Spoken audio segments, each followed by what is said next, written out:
What's going on? What's going on? So it seems as if the Tyson Fury versus Anthony Joshua fight is possibly done, possibly over. If anybody's watching any of my videos, you know that I never thought it was a fight that it was real to begin with. Me personally, I just saw it as a thing where both promoters were just using the situation as a way to keep interest in both their fighters, as far as Tyson Fury is concerned and Anthony Joshua, and to keep them in the news and keep publicity coming their way. And that's about it. I think that's the only reason that they were doing it. It's kind of weird to me, but you know, it's worked, huh? Because both these guys have been in the news heavy as it pertains to the sport. There's been a lot of back and forth going on between the two camps.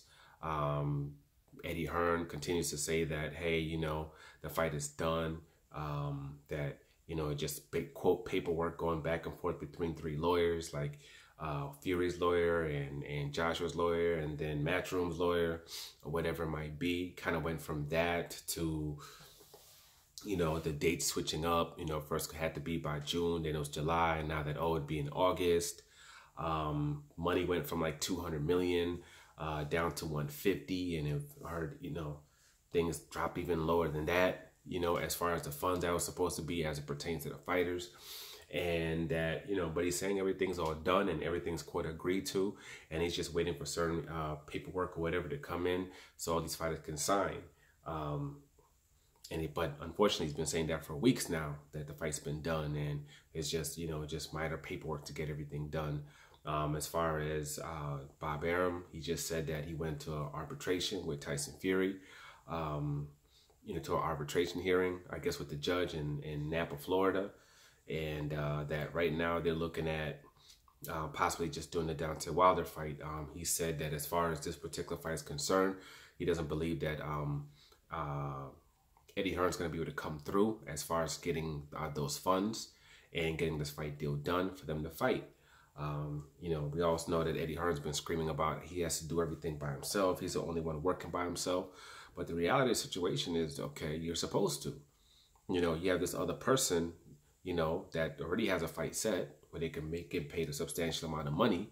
They actually have a 60-40 split going their way for the rematch.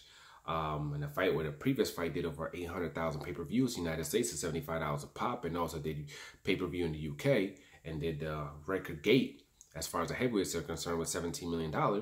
You're telling them now, don't do that fight. I have this fight else that I can set up for you where you can make, you know, just as much, if not more money with this particular fight. You know, I have backers. I have people that will do this. Okay, cool. Then it's on you to go get it done. You know, that's your job, to go get it done.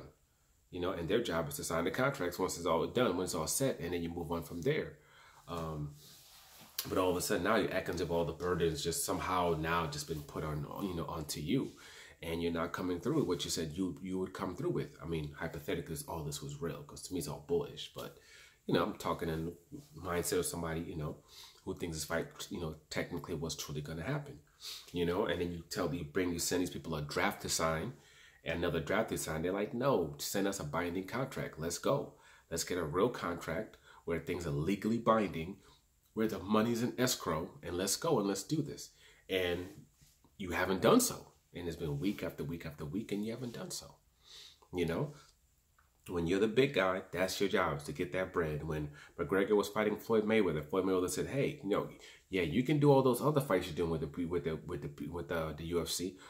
Well, you can come here and fight me. And guess what? Floyd Mayweather had the venue set. Floyd Mayweather had the funds set. Okay. Conor McGregor just had to show up when he did the fight with Manny Pacquiao. Mayweather Promotions pretty much ran everything. They're the ones that cut that check, that Manny Pacquiao, that $60 million check. They did that. They had everything all set. Manny had to just come and sign. That's it. But they did most of the major work as far as getting the sponsors, as far as getting the funds, all that other stuff. You know, so no, that's your job. Your job is to go get what you said you were capable of doing. You know, that's one of the major issues I have with Eddie Hearn. He'll tell people, hey, sign with me and I can get you this fight, I can get you that fight, or you're not going to be able to do this unless you get with me. You know, but then Devin Haney signs with them. You got a Tevin Farmer signs with them. You got a Demetrius Andrade signs with them, but then it's reasons for why you can't get fights done. Oh, they don't want to fight and they don't want to do this, blah, blah, blah, blah. You made all these, you said you could do all this. Then now when they say, all right, cool, you can do all that, I believe in you. I believe you can get this done. And people sign to you, and then you can't, then you don't get it done. And you try to, push the blame off.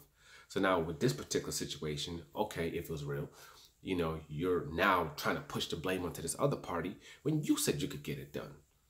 When you said you could make this happen. You said you could get it done. So get it done. Get it done. And why? What do they need to do for it? You're the one with the connect. You're the one with the connect. And supposedly you have everything all set with the connect. So if you have everything all set, there's nothing for this other party to do over here then, because everything is a done deal. All they have to do is just sign the papers and keep it moving after that. Papers that they're still waiting for, because it's not existent. But, I just think unfortunately, this is just a situation where this fallacy of a fight is kind of coming to an end. You can only push this for so long. And I won't be shocked if there's more layers to this that come around. Oh, it's going to definitely be official now. We got the paperwork. We have this. I wouldn't be surprised if they have that when they bring all the fans back up to a nice, really, really, really high peak again. And then but eventually that bubble's going to burst and it's going to come crashing down, because you can only pretend and only do this for so long. It's like faking a pregnancy. And you're working the fake bellies and making it get bigger and bigger and bigger and bigger. But it gets to a point where you can't fake it anymore, because no one is pregnant for 2 years. Humans aren't elephants. Humans aren't these other animals that might be pregnant for 3-4 years before they give birth. Whales or whatever. We're human beings. So it's 9 months. So when you get to that 7th, that 8th, that 9th month, you got to disappear. Or if you got to, quote, have a miscarriage, something of that nature has to happen, and but I know some fans, some people believe that this is still going to happen. So like I said before, hey, if I was wrong, I just say I was wrong, my bad, I was wrong, and looks like this fight's happening. But I always say, and people sometimes say, oh, you just listening to these people. That no, I'm not listening to anybody, because I said Manny Pacquiao versus Terence Crawford wasn't happening. I said that as well. And people were cool with me saying that. So I said Devin Haney versus Russell Jr. wasn't going to happen. I said, no, it's not going to happen. And we're like, oh, this part's done. I was like, it's not going to happen. So I have a history of saying certain particular fights are not going to happen and them not happening. Because I always say I refuse to be a rock and let the likes of Bob Arum throw me in any direction. I choose to, let the love of boxing close my eyes to the reality of situations, as far as things like Eddie Hearn and his blueprint and how he does things, Bob Arum and his blueprint and how he does things. And one of the last things he's going to buy, what Eddie Hearn's going to do, is put his cash cow, Anthony Joshua, in any kind of danger when he got this big, huge DAZN deal coming up, when he's going to be the major parts of the viewerships as well. It's just not going to happen. You know what I mean? It's not. They think long term. They think 5, 6, 7, 8 years. And when you think that, the money, whatever money they would make off a Tyson Fury fight, it ain't worth it. That's a couple of fights. That might be 3 fights. That might be 3 fights. Where if he's ruined, you literally could be losing hundreds of millions of dollars in the back end. They're just not going to do it. They're not going to do it. So, and as far as Tyson Fury is concerned, that arbitration seems to be something now. Everybody try to brush that off and close their eyes and act as if that wasn't something. But it seems like it's something now. And it seems as if it's definitely something that it would get in the way. If this was a real fight, would get in the way of something like that. Because it's becoming very clear now that Deontay Wilder does have recourse. He absolutely does have recourse. And Tyson Fury's not going to be able to just move on like he might want to. He's going to have to do this rematch. But again, if I'm wrong at the end of the day, I'm wrong at the end of the day. And we'll see a great, unification of 2 UK champions.